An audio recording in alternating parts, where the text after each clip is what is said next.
পরবর্তীতে আমাদের ইকুইটি যে ধারণাগুলি আমাদের দিল যে আমি জাস্ট এই দোষের জন্য আপনি এটা ধরতে পারবেন না, যে আইনে আমার যে অভিযোগতা বলা থাকবে আমি ওইটা বলবো, যে জিনিসটা অপরাধ না। যেমন আমাদের বন্যপ্রাণী আইন আছে, এর আগ পর্যন্ত যে প্রাণী আমরা ধরতে পারতাম, কিচ্ছু বলতাম না। পরে বন্যপ্রাণী আইন করে বললে বন্যপ্রাণী পালবা না, হরিণ কেটে বিক্রি করবো 2 বছর জেল, 10 লাখ টাকা জরিমানা, 10 লাখ টাকা 1 লাখ টাকা এরকম আইন করেও না করে দিল, আমাদের হরিণ ধরা নিষিদ্ধ হয়ে গেল। না বলা পর্যন্ত ঠিক আছে। 90 সালের আগ পর্যন্ত এই দেশে গাঁজা খাওয়াটা বৈধছিল। 90 সাল আইন করে বললে গাঁজা খাওয়া চলবে না। 1990 সাল গাঁজা খাওয়া চলবে না। এখন তাকে বৈধ ছিল। নওগাঁতে গাঁজার বড় বড় খামার ছিল, গাঁজা 90 সালে মানে এর সাথে ঘটনা পর এটা বন্ধ হয়েছে। নওগাঁতে অনেকের ফ্যামিলি গাঁজা চাষ করে চলত, পেশায় ছিল গাঁজা চাষ করে। গাঁজা চাষ করে এই সমস্ত গাঁজাগুলিকে প্যাকেট করে বিদেশে পাঠানো। ইউরোপের বেশ কিছু দেশে গাঁজা অনুমোদিত, এখন স্টিলে অনুমোদন দিচ্ছে, আবার দেওয়া শুরু করছে। না, বিদেশে আস্তে আস্তে গাঁজা দেওয়া শুরু করতেছে। যাতে এটা ক্যানাবিস, এটা কাজে আসে। আমার একটা জিনিস হচ্ছে যে এটা নেশা করলে যেই কিছুক্ষণের জন্য যে স্তব্ধ হয়ে থাকে, এটা কেমিক্যালের মতন এটা এত প্রভাব সৃষ্টি করে না বলে এত ভুয়া। এটা নার্কো অবশ্য করে ঠিক আছে, কিন্তু কেমিক্যালের যে সাইড রিয়াকশন আছে, এটা সাইড রিয়াকশন না, এটার গুণটা থতমতো ইয়ে থাকে, লং টাইম ডিফেক্ট করে। এমন পৃথিবীতে বহুত আর্টিস্ট, বহুত শিল্পী আছে এরকম খায়, ওগুলি খায় না। কুষ্টিয়া সেউরিয়ায় বহুত বাউল আছে যারা এটা খাচ্ছে, কিচ্ছু হয় না, 40 বছর ধরে খাচ্ছে, কিচ্ছু নো রিয়াকশন।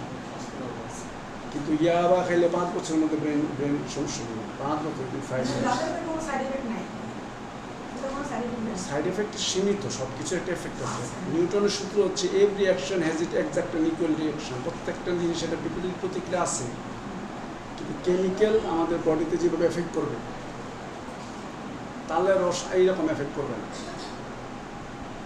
গাঁজা এইরকম এফেক্ট করবে না, কেমিক্যাল এফেক্ট করবে।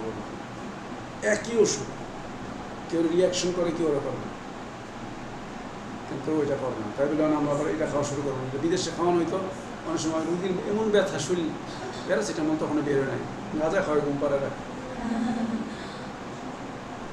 অচেতনাশক।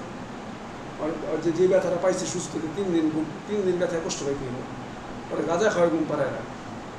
কী করবো? সুস্থ হয়ে যাবে, গাঁজা বন্ধ। এটা জাস্ট চিকিৎসা। ফেন্সিডিল চিকিৎসার ওষুধ ছিল, ঘুমের ওষুধগুলিও চিকিৎসার ওষুধ। এটা বেশি খেলি না, না ফেন্সিডিল তো ঠান্ডা সিরাপি, কাশি সিরাপ। এখন নতুন একটা আছে স্কাফ, দেখলাম একটা মামলা দেখলাম, স্কাফ খেলে কীরকম অবস্থা।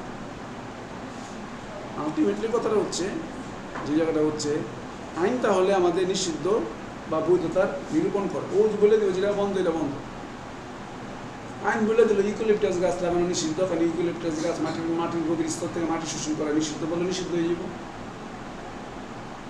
তাহলে ইকুইটি দেখলো আমাকে ন্যায়পরতা, ন্যায় বিচার করতে আসছে, কিন্তু আইনে তো নয়। কী করবো তখন? এইটা নিয়ে আর টেনশন করবো। তো এরা বিচার করতে পারলে, ইংল্যান্ডের সিস্টেমটা হচ্ছে, পৃথিবীর রাজাদের সিস্টেমটা হচ্ছে, আপনি রাজা যদি কোনো বিচারের ব্যবস্থা করে দেন, ওখানে যদি বিচার না পায়, তাহলে রাজার দরবারে গিয়ে হাজির হইল। রাজার একটা হিন্দিতে বলে আম দরবার থাকবে। রাজা ওই দরবারে তখন জনগণরা বিভিন্ন দাবি নিয়ে আসবে, রাজা তখন সিংহাসনে বসে কি সমস্যা তোমার, এই বিচার করে দিতে হবে। আর একটা হলো খাস দরবার, ওইটা হলো মন্ত্রী পরিষদ নিয়ে বসত, কি পরিকল্পনা, রাউন্ড টেবিল পড়ে মন্ত্রী পরিষদের বৈঠক, রাজা মন্ত্রী পরিষদ মতন বৈঠক করত, ভিআইপি দরবার। আর আম দরবার, আম মানে জনসাধারণ।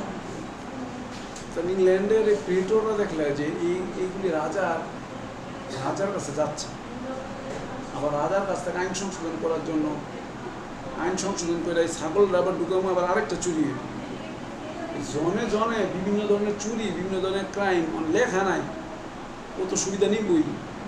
পাবলিক বোঝাতে চলে বিচার চাইতে লাভ কি? আপনারা যদি বিচার করে দিতেন আমার লাভ কি?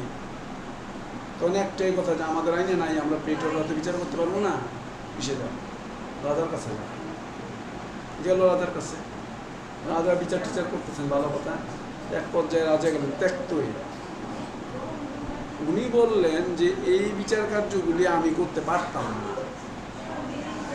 তাহলে প্রথম হচ্ছে নর্মাল কোডগুলি, নর্মাল কোড ছিল আগে ডায়াগ্রাম। একটা হচ্ছে ইংল্যান্ডের আমাদের আইনগুলি হচ্ছে সাধারণ আইন, তো ইংল্যান্ডের এই সাধারণ আইনকে বলা হয় কমন ল। কমন ল মানে যে আমাদের দৈনন্দিন যে আমরা আইনগুলি দিয়ে আমরা চলি, আমরা যেমন সাধারণ আইন বলি, এটা হলো কমন ল। কমন ল প্লেটোর এই তালিকা দিয়া কমন ল এর মধ্যে বসে কমন ল কোড ছিল। এখানে বিচার চাইতে পাব, এখানে আসতো পাম এদিকে বিচার দিতাম, মুরগি চুরি হয়েছে।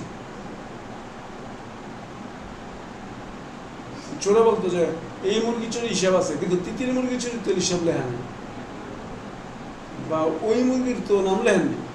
এই মুরগি তো আপনার লাগছে মুরগি, আমি তো মোরগ চুরি করছি, লাগছে না। ইয়ার কথা হচ্ছে যে আমি তো মোরগ পালতে হইব, মুরগি পালতে হইব, আমার তো খামার সব ধরনের প্রাণী লাগবে, ডিম থেকে শুরু করে অনেক কারণে আমার সব একটা সামগ্রিক কাঠামো লাগবে, স্ট্রাকচার লাগবে। বিচার নাই, বিচার না পেলে রাজার আদালত, কিংস বেঞ্চ, বলে কিংস বেঞ্চ। বেঞ্চ মানে হচ্ছে আদালত, বেঞ্চ মানে আদালত, কিংস বেঞ্চে গেল। রাজা বিচার করতে করতে বলে যে আমার আর কাজ নাই, আমি মোরগের বিচার করব, আমি ছাগলের বিচার করব, আমার আর আমি পৃথিবী কেমনে দখল করবো, আমি আছে কোন কোন দেশ থেকে কেমনে কেমনে দখল করবো, কেমনে বৈশূত্র আক্রমণ করবো, সৈনিকদের মধ্যে কে দুর্নীতি করে, আমার কি মাইরা লাগে। কখন রাজ পরিবারের মধ্যে ঘুনাঘুরি চলত। আমাদের শেক্সপিয়ারের উপন্যাসগুলি পড়ি, এগুলো মধ্যে রাজ পরিবারের মধ্যেই মারা ফেলা ষড়যন্ত্র চলে, মানে প্যালেস প্যালেস পলিসি চলে, প্যালেস কনস্পিরেসি বলে, রাজ প্রশাস ষড়যন্ত্র বলে।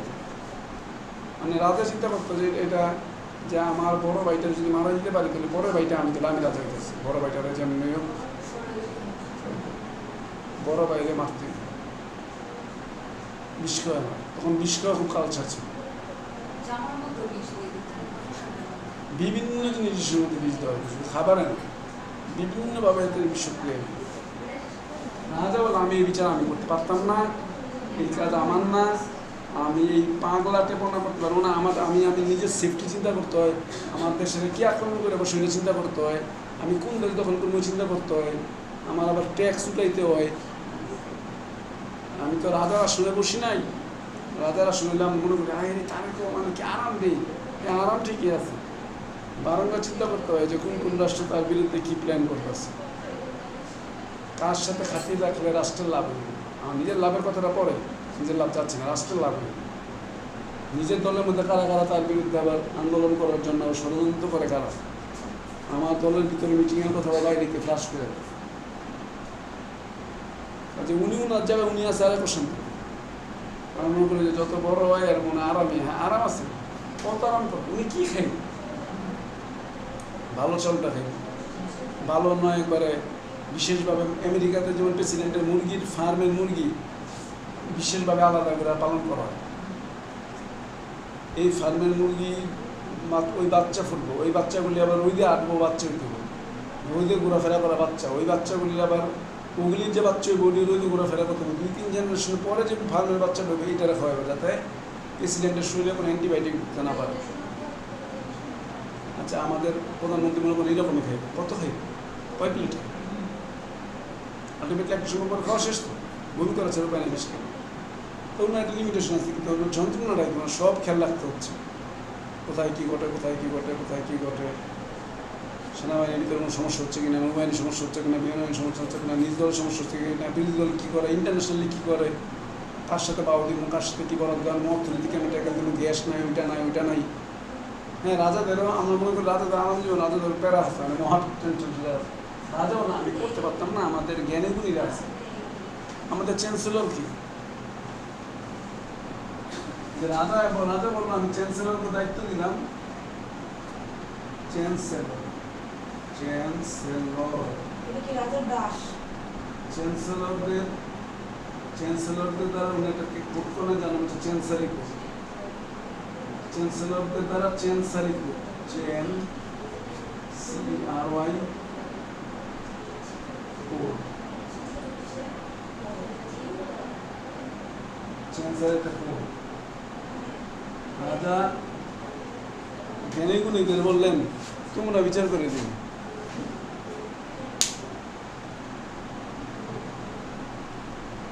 বাংলাদেশের চ্যান্সেলর কে কে এক না একাধিক? হ্যালো, হ্যাঁ ওয়ালাইকুম আসসালাম।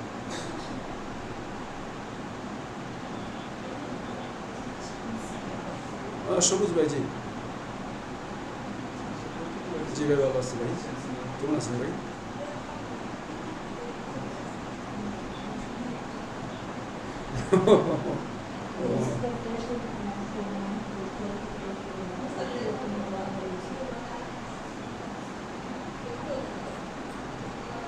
নাম জানি, হ্যাঁ জানি, নাম জানি।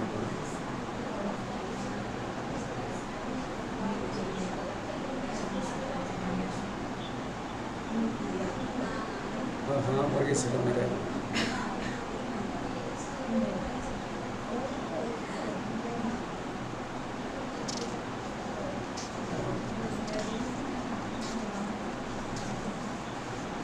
তারিখে সোমবার,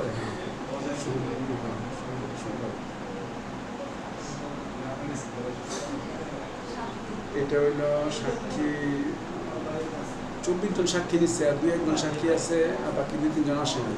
24 জনকে নিচ্ছে, 7 জন ছিল, 24 জন সাক্ষী নিচ্ছে।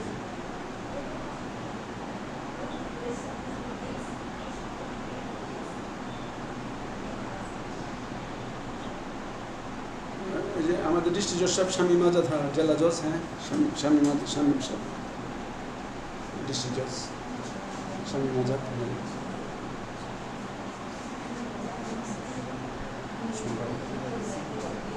নাজিবুল্লাহ, মোহাম্মদ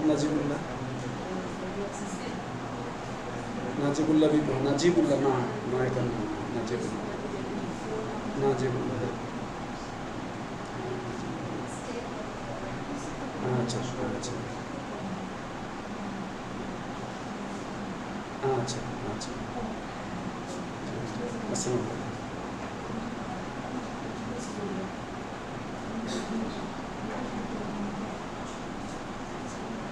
তাহলে চ্যান্সেলর ব্যাপারটা কি? চ্যান্সেলর কি আমাদের বাংলাদেশের মধ্যে? চ্যান্সেলর কারা? মন্ত্রী পরিষদ জীবন চ্যান্সেলর হয়, যে ভাইস চ্যান্সেলর। ভাইস চ্যান্সেলর মানে ভিসি, বিভিন্ন বিশ্ববিদ্যালয়ে ভিসি থাকে, বিশ্ববিদ্যালয়ের প্রধানকে ভিসি বলে, ভাইস চ্যান্সেলর। চ্যান্সেলর কি? জি না, চ্যান্সেলর হচ্ছে ওই বাংলাদেশের রাষ্ট্রপতি ও চ্যান্সেলর। রাষ্ট্রপতি বিভিন্ন বিশ্ববিদ্যালয় প্রোগ্রামে যান, এই কারণে চ্যান্সেলর বলে। বিভিন্ন ইউনিভার্সিটির যে কনভোকেশনের সমাবর্তন হয়, যে সার্টিফিকেট দেওয়ার সময়, চ্যান্সেলর মানে যাকে বলে আচার্য। আর বিশ্ববিদ্যালয় আর বিসির হচ্ছে উপাচার্য এবং আচার্য, যে ব্যাপারটা আছে, হ্যাঁ এই বিষয়টা কাজ করবে।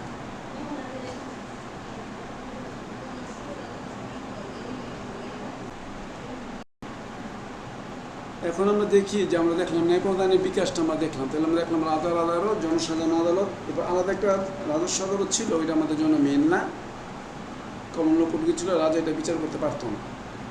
এরপর আমার কাছে জানতে চাচ্ছে যে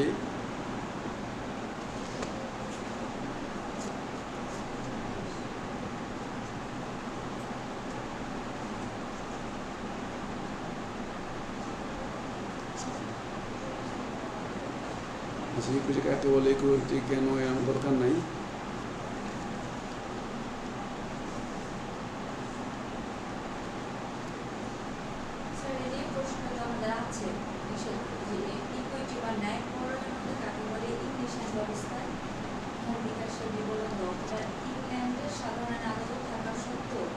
এটার কেন সৃষ্টি হয়েছে এটা কিন্তু অলরেডি আমরা বললাম। কেন সৃষ্টি হয়েছে আমরা বুঝলাম। এ ত্রুটি আইন নাই, আইন থাকলেও সুস্পষ্ট না, আইনের মধ্যে আইনের মধ্যে বিরোধ। হ্যাঁ, দাগ দেওয়া মানে এটা আমরা পড়তেছি না, আমরা অলরেডি আসছে তো, এই যে 23 আসছে, আমরা ওগুলো পড়তেছি না।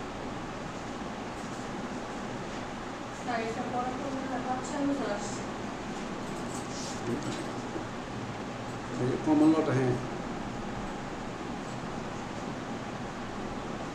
এরপর আমরা দেখব কমন ল এবং ইকুইটির মধ্যে পার্থক্য। এই যে আমার গাইডের মধ্যে আছে, আমাদের পরে ইংল্যান্ডের সাধারণ আইন, কমন ল এবং ইকুইটির মধ্যে পার্থক্য।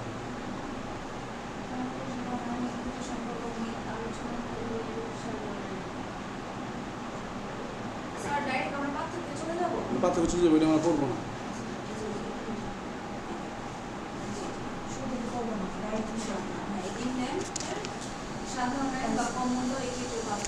কমন ল ইকুইটি আমরা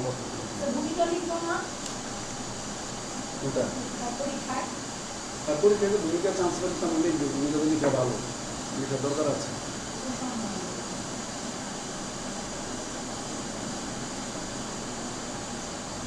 আচ্ছা, জিনিসটা হচ্ছে আমাদের এবার জিজ্ঞেস করছে যে ইংল্যান্ডের প্রচলিত কমন ল আর ইকুইটির মধ্যে পার্থক্য। তাহলে কমন ল আর ইকুইটি আমরা বুঝছি দুইটা কি জিনিস, তারপর আমরা দেখি গাইড আমাদের কি বলছে।